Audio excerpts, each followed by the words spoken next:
those are the skill sets, the mindsets, the perceptions, the innovation that we need in our organizations, in our government, and certainly in our clubs like Rotary, who represent the community. Because as we serve our community, it's very important that we represent our community.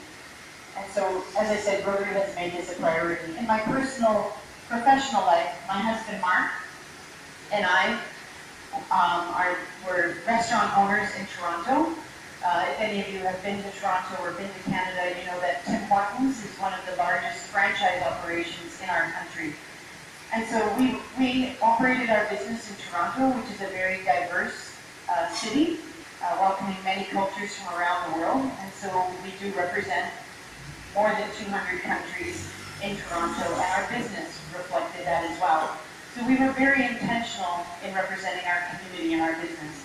And we started by hiring people with disabilities who contribute in an equitable way for the same wages, bringing their skill set and their innovative way of how they live their life every day, whether it's a person with a physical disability, a person with a mental disability. And so we built this environment of inclusion in our business, and we had over 250 employees. And at any given time, we had 17% of our team that identified as having a disability.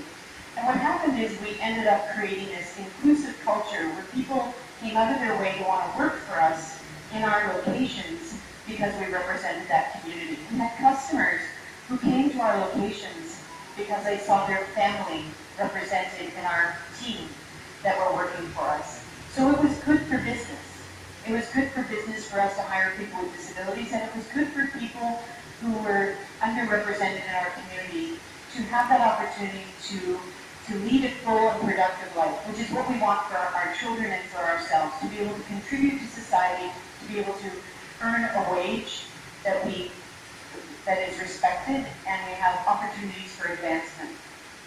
So quite often I compare my business example to our Rotary clubs, but we can compare that to any of our society.